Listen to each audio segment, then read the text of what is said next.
好，我们大家来看一下麦门冬汤，临床是很常用的啊。我们说麦门冬汤呢，它可以治疗虚热肺痿。我们现在医家呢，就把它用来治疗这么一个病，什么病呢？肺部张啊，肺部张。这个肺部张呢，有医家提出就是和我们中医的肺痿非常相似啊，非常相似啊。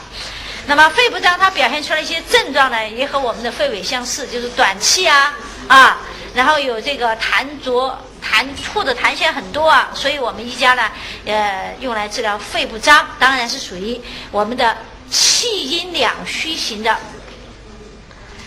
那么还有呢，就是治疗一些结核病人，一些结核病人他们在用一些西药，属于叫化疗药啊，比如说一些这个伊烟肼啊、雷米风啊等等，在用这些抗挠药的时候呢，往往也有一些副作用啊。那么主要是消化道的副作用，我们大家看一下，比如说病人感觉上腹部不适、疼痛啊，还有食欲不振，口干、恶心、呕吐，而且这些症状呢，伴随着是阴虚的表现，舌红少苔。所以呢，有医家在用这个，因为这些病人呢，他有一个很大的问题，就是用这些抗挠药的时候，如果他副作用很大，他就不能坚持了。而不能坚持，这个结核就治不好。我们知道这个结核最恼火的就是不能坚持治疗，中断治疗。那所以呢，这个中药麦门冬汤呢配合起来呢，这个效果是很好的。所以这个呢也给大家提供一个思路啊，治疗这些抗结核的药物它的一个副作用。如果表现这个消化道的副作用是偏于阴虚类型的，我们就可以用麦门冬汤来治疗啊，辅助让病人能够坚持几个疗程，那么把这个结核彻底治好。我们现在结核最难治的就是一些赖药菌的感染，而赖药菌的感染往往是很多病人用药不正规引起的，就不能坚持服药啊。所以这一点大家也是，我觉得这个也是值得大家去参考的。那么还有两个病啊，这个我觉得这就是我们很多医家用张仲景的方的一个灵活的思路，我给大家介绍一下啊。希望大家就是在用的时候呢，可以体会到我们张仲景这个经方好意思。好，我们看这个血管紧张素转换酶抑制剂啊，这个药呢是一个抗高血压的药啊，抗高血压。这个病有一个特点，就是有些人会引起咳嗽，有一些高血压的病人就因为这个用这个药引起了咳嗽而无法坚持下去。那么我们的临床医家发现呢，它属于气阴两虚那种类型的，大家注意到也可以用麦门冬汤。所以大家看张仲景的这个方啊，护士医家用的时候就抓住了这个主症，咳上气就是有喘，那么有些有喘，没有喘有咳，咽喉不利，同样可以用它。那么还有呢，就是这个也是一个治癌的药物，我看它这个介绍呢叫美斯康啊，美斯康定。美斯康定它是一个镇痛药啊，对一些癌症病人的中重度的疼痛呢就可以用这个药。但是这个药的镇痛效果好啊，副作用大，副作用就是什么？也是消化道的表现，恶心、呕吐、便秘。那么如果它是气阴两虚型呢，我们也可以用这个药啊。所以我们大家看临床医家呢，用我们的经方呢用得非常的活啊。那么我体会到我们这个方案就是消化道和呼吸道的疾病用的很多，凡是属于消化道、呼吸道的气阴两虚，肺气上逆也好，胃气上逆也好，都可以用它啊。大家体会到。那么像这个慢性胃炎。有医家报道了，就幽门螺旋杆菌引起的胃炎，他通过这个胃镜检查，幽门螺旋杆菌都是阳性的，表现出的呢就是气阴两虚。那么所以大家看，它这个地方也是麦冬啊，用到50克，半夏呢用到10克。原方的基础上加了2味药，一个佛手，一个是白芍啊，治疗幽门螺旋杆菌性胃炎，属于气阴两虚型的啊，大家一定要注意到气阴两虚型的。那如果这个螺旋杆菌是湿热是阳虚，就切莫用了啊，大家一定要辨证论治。好了，这个太多了，我们介绍不完了，只是我要举那么多例子，所以大家麦门冬汤一定要记熟，临床是很有效的一手经方。好，关于麦门冬汤的临床应用呢，这是最新查阅到的资料啊，给大家介绍一下啊。好，我们下面把第7篇做一个小结。我们先来看肺痿病。肺痿病呢，同学们要了解肺痿的概念啊。肺痿是一个什么病呢？肺气痿弱不振所引起的。那么它是以短气、多唾浊末为主症的一种疾病，在临床上可以见于很多肺系疾病，到后期就可以表现为我们中医的肺痿。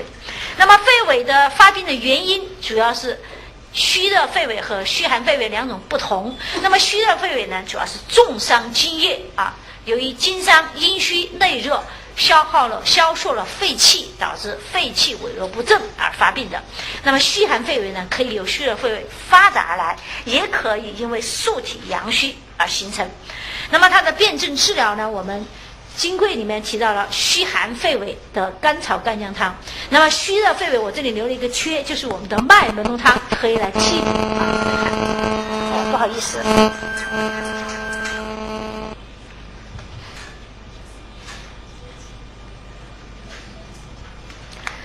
好，我们这个肺痿呢就讲了这么多啊。虚热肺痿呢，麦门冬汤啊是一说不错的方。我们看肺痈啊，肺痈我们来了解一下。肺痈呢，我们同学知道就是肺部发生痈脓的一种病变啊，肺部发生痈脓的病变。那么张仲景呢，把肺痈病的病理过程分为3个阶段：表症期、酿脓期和溃脓期啊。那么这个同学们熟悉，大家看到我们这里有一个不同的要求：了解、熟悉、掌握它的辨证论治。我们大家介绍了我们3手方啊。第一手方呢，就是属于肺痈在酿脓期阶段，既没有表症，脓蛹还没有形成，这个时候是邪肾体实的阶段，正气又为虚。如果痰浊壅肺，我们就可以用一个小方，但是非常有效的小方，叫什么方？秦力大枣泻肺汤。但这个方大家一定要注意到，体虚的人不能单独运用。我曾经给大家举了一个例子啊，我以前有个病人以前能用，后面不能用了。那么第2手方呢，就是我们的复方千金尾净汤。那么这个呢，是对于热毒蕴虚的一个酿脓期，在这个阶段就是说热毒蕴虚起来了，它也没有表症了，但是正开始也是一个酿脓的这个阶段，那么我们可以用千金尾净汤啊，其实是张仲景的方。那么我们孙思邈呢，很好的保存下来了，所以孙思邈也有功。我们张仲景当然功最大，他原创的啊，他是原创。那孙思邈呢是保存的。那么第3手方呢，就是血府脓溃的溃脓期。这个时候呢，正气亏虚了，脓液已经形成，病人吐了一个痰是浓的像米粥一样的痰，我们可以用一个小方桔梗汤。好，这是肺痈病。那我们重心呢，我们是放在第3个病咳嗽上气。咳嗽上气我们刚刚才讲了，所以我没有详细记它的辨证论治，同学们下去再回味一下。我们尤其是方证之间的比较啊。那么我这里只是把用药特点再给大家来梳理一下。那么用药特点呢，我们今天看到了麻黄与桂枝的配伍，尤其是我们在小青龙加十个汤里面看到了。而我们的月碧加半夏汤、厚朴麻黄汤、射干麻黄汤都没有用这个，就是他们的外寒不重。第2个药对就是厚朴麻黄配上杏仁和厚朴。那么这个是对于胸中郁闷胸满的时候，这个时候特别好。凡是有痰或者饮郁阻在肺导致胸满，这个时候呢，我们用厚朴配杏仁麻黄，这个是非常有效的。第3个药对就是麻黄配石膏啊。麻黄配石膏呢，能够宣透热，可以是在表的风热，可以是在里的郁热。那么只是不同的是，在表的风热呢，我们麻黄的量就可以石膏量都可以大一些。那么如果是里面的热呢，我们的麻黄就不要太重了，或者你要宣透的话呢，麻黄要太重，因为它并未在里面了。那么这个时候呢，如果麻黄要重用，往往是要加强它的平喘啊、降气啊，那这个时候我们就可以用制麻黄，甚至制麻蓉啊。那么石膏的量也是根据热来调，热重石膏就重，热轻石膏就轻，所以有8两，有如鸡子大，还有2两的不同。第4个药对就是麻黄配射干。麻黄配射干的长处是由于痰或者饮运阻在喉间的时候，那么这个药就是很好的一个武器，麻黄配射干啊。所以痰饮如果是运阻在喉间气道的时候，那么这个射干和麻黄都是好的。在下面呢，射干的力量就不太那么强，在咽喉这个时候就特别强。那么我们这篇还有一个药组，大家一定要记住的就是姜辛下味。那么姜辛下味这里面的姜，大家注意到，有时候张仲景用的是生姜，有时候用的是干姜啊，大家注意到了。当它要散的力量重一点，就用的是生姜；当温化里面的力量重一点，就用的是干姜。那么大家一定要明白，这个时候为什么要配上五味子。好，最后呢，这一篇还给我们一个药对，那就是紫菀和冬花啊。所以这一篇治咳嗽气喘病的药主张仲景的这个药对是很有特色的，也是张仲景留给我们的一笔宝贵的财富啊！所以大家学到这一篇来用麻黄，我觉得就应该用的比较地道了啊！这一篇的配伍，希望大家好好去体会啊，回味。好了，关于这一篇的内容呢，我们就介绍这么多啊。下面我们介绍新的一篇啊。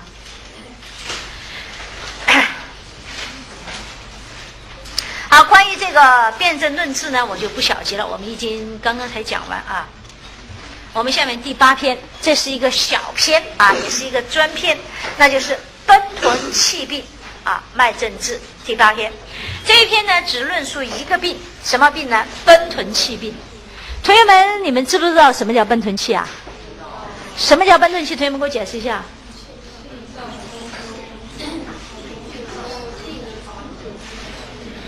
哎，同学们呢都在讲了，有的讲的是肺气啊，是一个气机的冲力。那么它有什么表现呢？好，我们下面来看一下哈，同学们呢，都在概括它。有的同学还做了一些象形的一些这个症状啊，就是表示了它这个气上力会有什么表现啊。我们大家看一下我们的你们记忆中的奔豚气病和我们今天要讲的是不是相似啊？相同。我们来看一下。首先我们说奔豚气，从这个病名来看，奔就是一个奔力上冲的奔跑的意思啊，奔跑的意思。那么豚呢，我们说豚有2种解释啊，一种解释呢就把豚解释为始也，就是小猪啊，就是豚旁边那个始字，小猪的意思。那么奔豚气呢，就是形容这个病人发病的时候像小猪在奔跑。什么东西像小猪奔跑？一股气，哎，像小猪。那么为什么用小猪呢？我想这个小猪呢，它还是比较灵活，冲得比较快啊，所以形容它的气突然的冲力，这是一种解释。那么还有一家解释这个豚是解释为什么呢？解释为江豚。江豚呢，是我们知道有白鳍豚啊，我们的保护动物。那么这个豚呢，它是生活在这个江河湖海之中的一种动物。这个江豚有什么特点呢？就是平时我们都看不到它的身影，它就潜藏在江河湖海的下面水底。一旦有暴风骤雨出现，就是天气突变的时候，它就会跃出水面。啊，所以平时很难见到它。那么有人形容这个奔豚气啊，这个豚是江豚，就是形容这个奔豚气的发作无常。平时你不知道它有什么感觉，它突然一发作起来就出现了。那有人是这样的形容它。所以不管是讲小猪在奔跑也好，还是形容像江豚的出没无常，那么其实都是为了形容这个奔豚气的表现特点。那么它的特点是什么呢？那么它的特点大家来看一下。首先我们确定的奔豚气是气的病变，那么它是一种发作性的病变，它发作的时候你才看得到症状，不发作的时候你看不到症状，这一点大家确定。那么它发作时有什么症状呢？大家注意，它全部是主诉的症状，病人自己说的，你看不到，没有客观指征。它主诉是什么呢？他说发作的时候啊，就有一股气上冲，从哪里冲？从少腹往上冲，可以冲到胸中，也可以冲到咽喉。所以我们说自觉有气从少腹上冲心胸，这个少腹这个部位很重要，从下少腹往上冲，甚至冲到咽喉。那么在气冲力的同时，病人痛苦难忍啊，痛苦难忍。那么可能有的人伴有腹痛啊，有的人伴有这个心悸，有的人伴有胸闷、胸痛，有的人甚至觉得咽喉有一种滞涩的感觉。也就是说，不管是哪一种，病人都感觉痛苦万分啊。但是呢，这个气一旦平复下去，它有所有的痛苦都消失了，这就是它的特点。所以我们形容它气从少腹上冲心胸啊，或者咽喉冲力的时候，病人痛苦异常啊，但是气回复就一如常人所以它是一个气发作的一种病变。好，这是奔腾气的概念，我们先介绍。你们印象中的是不是这种病啊？我们大家回顾一下啊。那么这个病呢，我们要注意，就是有一个鉴别。我们教材上都提到啊，我其实讲这个鉴别呢，其实我们很多人都不了解它，因为这个病名其实我们现在很少用了，只是在《内经》里面，如果大家可能看到它，在《素问》的《骨空论》呢，就提到一个病叫冲散啊。这个冲散的表现什么样呢？我们看《素问》的原文是冲脉的病变啊，所以他说冲脉为病，离气理急。那么冲脉此生病，就是指冲脉这个经脉发生病变的时候呢，就会出现什么症状呢？从少腹上冲心而痛，不得前后。这个不得前后就是不能解大小便啊，为冲散。所以冲散呢，也有和奔腾气相似的情况，就是有气从下往上冲力，但是它的症状呢，主要是在痛和二便不通，不得前后，不能解大小便啊，这是冲散。那么我们在《难经》里面还有一个病叫肾急奔豚啊，《难经》里面提到有5急啊，那么心肝脾肺都有肾都有急。那么他讲到肾急是怎么说的呢？我们看《难经》56难提到肾之急，名曰奔豚。大家注意，这个奔豚是肾急奔豚。这个奔腾有什么表现呢？肾急奔腾，他说发于少腹，那也是一个气啊，从少腹开始发作啊，然后上至心下。你看若豚状啊，像这个小猪啊，突的从下往上冲，那么和我们的奔腾气也相似，但是呢，或上或下无时，久不已，令人喘咳，骨尾少气。那么肾急奔腾其实最主要的症状就是它始终在下腹部有一个急块，就是平时它下腹都有一个真急停留在腹中，有包块，就是一个急块。那么它发作的时候可以有气上冲，像奔腾气一样，但是气平复以后呢，下腹还是有个急块，这就是我们肾急奔腾的特点。好，这个呢就是我们给大家提到的一个类病，它们相类的地方就是都有一个气的冲力，但是奔腾气呢，在这里只是有一个气，它没有一种有形的急块啊，大家注意到。好，这是关于内病鉴别呢，就给大家介绍这么多。下面呢，我们来看看奔腾气病它的成因是什么，它的主症关键又是什么？我们大家看原文第1条。原文第1条诗曰：病有奔豚，有兔笼，有筋部，有火邪，此4部病皆从经发得之。诗曰：奔豚病从少腹起，上冲咽喉，发作欲死，复还止，皆从惊恐得之。这一条呢就讲了奔腾气病的成因是什么，它的主症是什么。下面我来给大家讲解。我们先来看它的成因。那么奔腾气病的成因呢，我们说外感病和内伤病略有区别。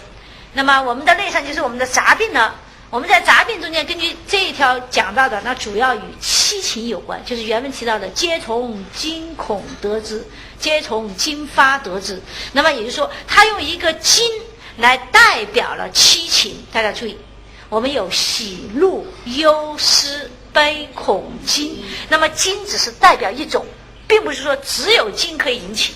临床上呢，恼怒可以引起，就是怒，大怒可以引起，还有悲忧可以引起啊。有人我看到有的医院就是由于悲伤过度啊，比如有的人是家里亲人突然的离世，那么悲伤引起。当然还有人就是大吵一架突然发病了，那就是怒。所以呢，我们这里概括杂病在发生奔腾气病的时候，与七情的关系非常密切，就是七情过急啊，七情过急导致了什么呢？人体的气机逆乱，引发冲脉之气上逆，所以发生奔腾气病啊。所以临床上我们的病因的追溯过程当中，可以找到它有喜有怒有悲有恐的这么一些病因啊，这是杂病。那么伤寒病呢有点不同，伤寒病呢从这一篇的内容我们来看呢，它与这个因素有关，就是感寒有关，或者是物质有关。就是这种病人往往是素来阳虚啊，就是素来阳虚的病人，如果因为物质又损伤了他的阳气，比如说本来阳虚，你再给他发下汗，好了，阳气受损，再加上寒邪的侵袭，那么就导致了下焦原有的寒气或者隐邪上逆，也就发为奔豚气。所以杂病和伤寒在奔豚气的发病过程当中，它的常见的原因不太相同啊，常见原因，这是第一点给大家讲的奔豚气病的病因病机，这个呢要求大家了解啊，要求大家了解。那么奔豚气的主要症状是什么？我们根据刚才原文啊，所以这一段原文的第二志愿段是要求大家背诵的。从少腹起，上冲咽喉，发作欲死，复还止。那么这几句话我给大家呢，我想便于大家理解，我给大家梳理了几个要点在这里。第一点，这是一个发作性的疾病，就是他没有发作的时候，他可能没来看病，就你看到是看不到症状，就是大家注意到临床上有可能呢，这个病人你不一定遇到他的发作，他可能想到发了几次他难受了，他来看病的时候，你可能就没有看到他的症状，这是大家第一要明白的。发作性的疾病，他如果跟你说了，你一定要引起高度重视，因为一发作起来就非常痛苦。那么第二个要点就是发作的关键呢是一股气由下向上的攻冲啊，由下向上攻冲的一股气，这是它的主要痛苦。第二个特点就是他在气冲的时候，病人他会告诉他，哎呀太难受了，这个病人不敢去想啊。那么他的难受有些什么症状呢？我刚才讲了，比如有的人会告诉你腹痛很剧烈啊，腹痛难忍，而有的人可能会是觉得心痛或者是胸痛难忍，有的人可能会觉得是胸闷窒息的感觉啊，也就是说不一而论，就是病人可能会有多种描述，但是大家抓住一点，就是他的痛苦非常难忍，病人无法有时候呢描述啊，用语言的准确的描述，但他都告诉人医生很难受，那个时候发作时候很难受。好，这是第三个特点。第四个特点就是这个冲气一旦平复入常人。那么之所以我要这样讲，就是因为在临床上它可能表现是多种多样的。比如有人来跟你说，医生我觉得气往上冲，哎呀冲到我这个地方我就觉得这个胸口上压了一个石头一样，但是这个时候你要知道，它强调的是一个气一旦上冲就压了石头，好，气下去了，我这个石头搬开了没有了，这个时候你要知道，你不能从胸壁来变，而要从什么来奔豚气来变，抓住它的气冲。但是有的人可能会说，我气冲的时候突然晕倒了，有的人说，哎呀我们家那个人陪他看病啊，他的亲人说他一旦发病突然晕倒，有没有这种情况？有，我看到有医院报有人突然就晕厥过去了，后来一会儿他自己又醒过来了啊，这个家人说太可怕了啊，这个病发作起来，在外面走的时候突然走在路上一下倒下去，车子呼噜一下过来完了啊。所以呢像这种病呢，大家记住就是痛苦异常，所以张仲景形容它叫什么？发作欲死，也记住这个特点。好，这就是奔豚气病的主症，有这么几个要点啊。那么最后呢，我再给大家概括一下奔豚气的病位。那么奔豚气的病位在哪里？奔豚气的病位主要在冲脉啊。那么它和哪些脏腑有关呢？与心肝肾有关，主要是肝肾有关，所以主要在肝肾，也可以波及到心。但是呢，根据寒热的性质不同，它们在病位上有一定的规律性。比如说，属于寒症的，往往与心肾有关；或者反过来说，病位在心肾的，往往偏于寒温为多见。因为病位在心肾的，往往是与阳虚有关，就是与心肾的阳气不足有关。但是如果在肝的就不一样了，如果病位在肝的呢，往往偏于热，就是肝郁化火而冲啊，这是一个病位和病性有一定的相关性。那么不管它是在心肾还是在肝，总不离一条经脉，就是我刚才讲的冲脉。因为冲脉的循行路线就是起于胞中，沿着我们的经过少腹，然后我们的胸部正前啊，然后到我们的咽喉，整个这个病的表现的症状就是一个冲脉的循行路线，所以它的病位主要是在冲脉，是冲脉之气上逆引起的。为什么会上逆？或是因为阳虚虚寒之气上逆，或者是因为肝郁化热火热之气上逆，总之都是引动了冲脉之气上逆。好，这是关于我们奔豚气病的病位、病性一个大致的规律性啊，我们就教了这么多。那么这一条的重点我们就放在我们的主证上面。那么这一条大家会看到有一个疑点，就是我刚才没讲到了，原文第一段我没讲。那么这一条呢，就是我们一直是一个千古的疑团。这个疑团是什么呢？就是原文第一句话讲了，并有兔龙，有金部，有火邪，然后有奔豚气啊，皆从金发得之。我们讲了奔豚气是与金孔有关，是无疑的。但是兔龙，病人兔龙，病人出现金部，金部是什么？金部就是受了惊吓，病人出现的这个精神不宁啊，坐卧不安啊，这样一些症状我们叫金部。那么火邪是什么呢？火邪就是在汉代很常见的，就是用一些火攻法，比如说我们讲的熏法、运法、温针的方法、烧针的方法，用这个方法以后，病人出了很多汗，然后呢又化热，就是因为用了这些温的方法以后引起了一种病变。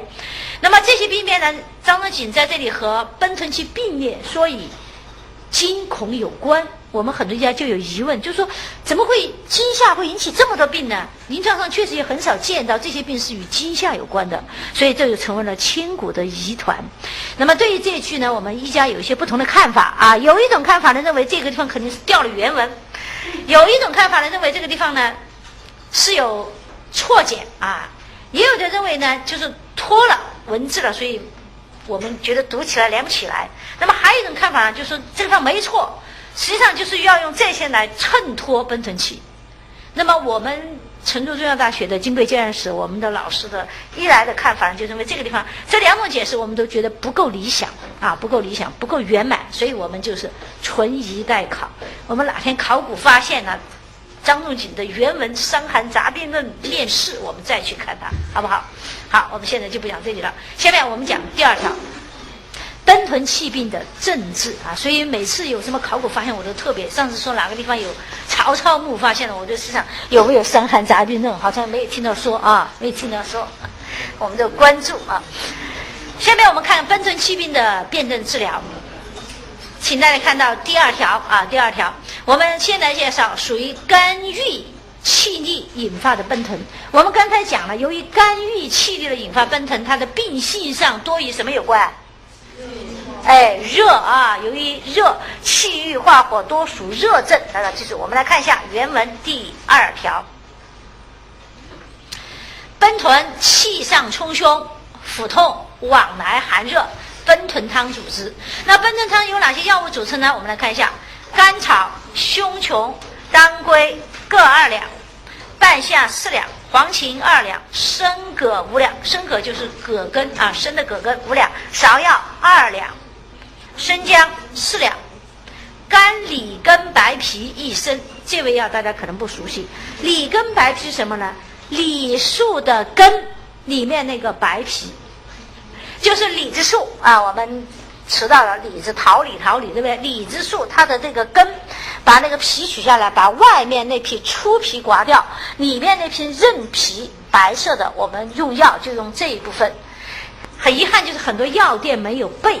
我们很多时候呢是让病人自己去挖树啊，挖树。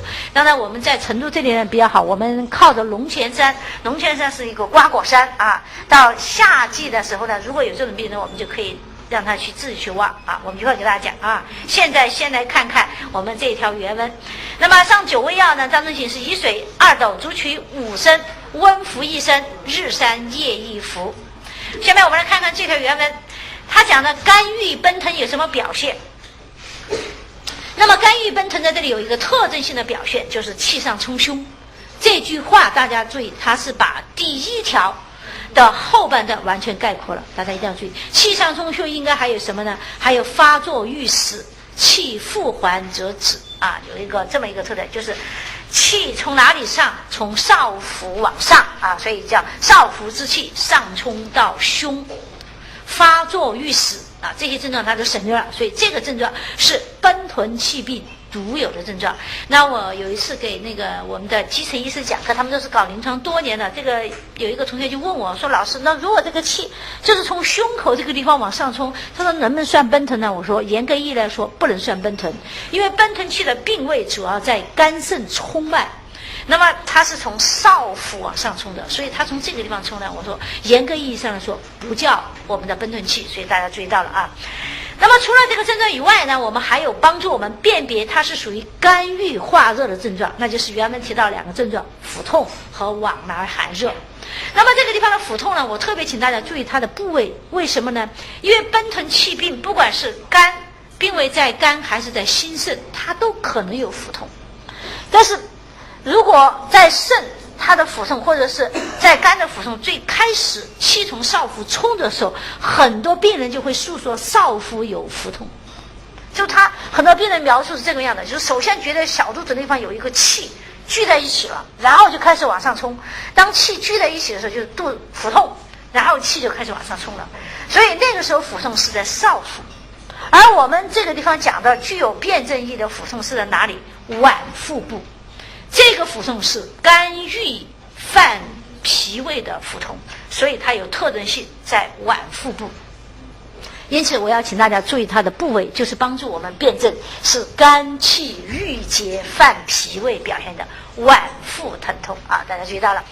那么另外呢，就还有往来寒热，往来寒热我们都知道是少阳症的一个特征，对不对？那我们病位在肝胆腹为表里啊，肝气郁结影响少阳枢机不利，所以它会出现往来寒热。你有这个症状，就说明它病位不在心肾，而在少阳的肝胆，所以我们说它具有特征性的意义，和肝有关啊。好，除了这个症状以外呢，既然它是肝郁化热，所以它可能有肝郁的表现，有化热的表现。比如说我们会看到它烦躁啊，肝郁化火烦躁，对不对？可能病人还有胁痛或者有的病人眩晕口苦都有可能，就是说有其他一些肝郁化热的征象。所以奔腾汤症我们有三大部分组成，第一部分就是奔腾气的特征性的症状，第二部分就是原文提到的一个肝郁化热的特征，脘腹痛、往来寒热。那第三呢，我们说还补充了一些属于肝郁化热的其他症状，可有也可以无，如果没有也可以，只有一个脘腹痛、往来寒热也就够了啊。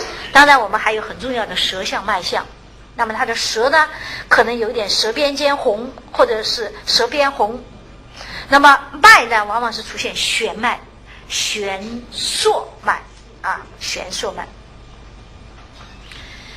那么出现这个症状的病机是什么呢？我们说是与肝郁有关，由于肝郁化热引发冲气上逆，所以导致了上述诸症。因此我们的病机呢就是肝郁化热冲气上逆，肝郁化热冲气上逆，肝郁化热冲气上逆。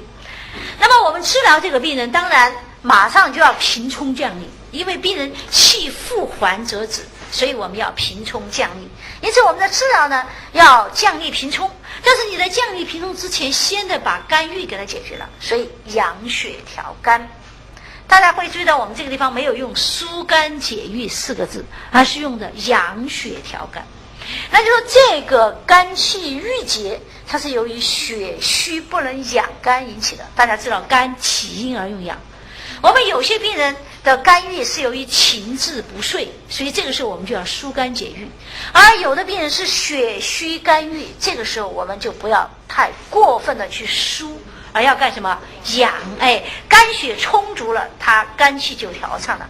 所以在临床上我们看到有些产后的病人，还有一些更年期的妇女，那个时候她特别心情不好，肝郁，那个时候你们大家注意到看她有没有血虚，那要给她养肝我曾经就遇到2个都是产后抑郁症的病人，她产后以后情绪特别不好，那都是在生产的时候她特别劳累有时没有人给她带小孩，她又要喂了又要照顾小孩，她又有乳汁，我们知道乳汁是气血所化，她就耗血，她生产的时候又失血又耗血，然后带小孩她又费心又耗血，所以她就血虚，最后这个脾气就特别不好。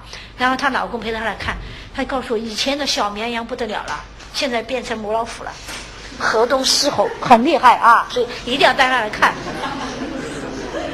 那其实我一看，我说他是为家庭付出太多，耗了血，给他养血。哎，后面来几次笑哈哈的了啊，他的老公陪到他，绵羊又回来了，绵羊又回来了。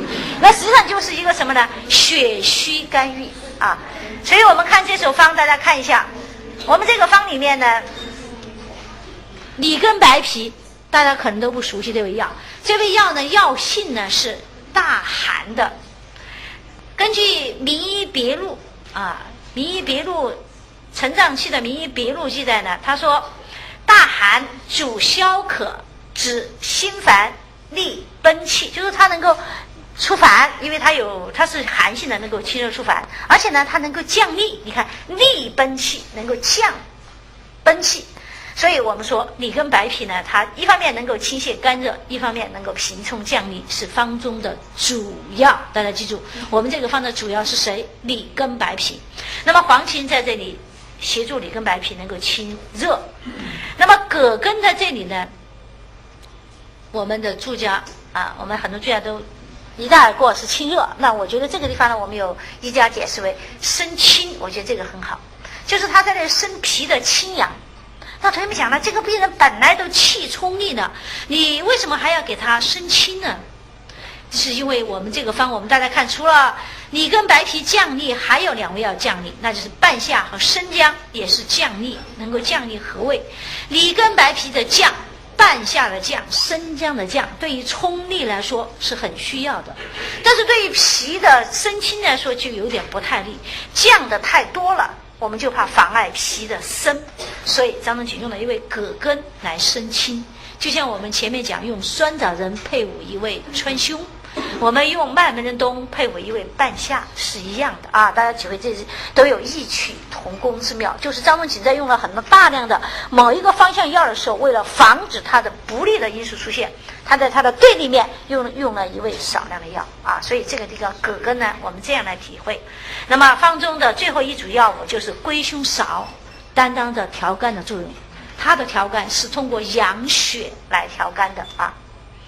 那么芍药甘草配伍还有一个作用，缓急止痛啊。病人因为有肝郁引起了犯脾，出现了脘腹痛，所以芍药甘草缓急止痛。所以这个方大家记住，就是里根白皮是主要，但是很遗憾这个主要经常缺。那么如果缺怎么办呢？我们临床上可以用桑柏皮和川链子代替。那桑柏皮呢，就是起到它有一个相类似的，就是桑树的根的柏皮，对不对？和里根白皮相似，有一个降痢泻热的作用。而用川链子呢，也就是记得它有一个清肝热的作用啊，所以可以用这个代替。但是我看到有医院介绍呢，还是没有里根白皮的效果好。所以病人如果愿意，这个病人生了病呢，就希望快点好。所以如果你告诉他这个药关键没有效，是缺里根白皮的话，你就给他指条路，让他去找里根白皮。但是在哪里去找，他自己去找。你告诉他怎么去取这个材，李树的根，把粗皮刮掉，白的那层韧皮就可以入药了。那我们的医生目的就达到了。好，我们现在先下课休息。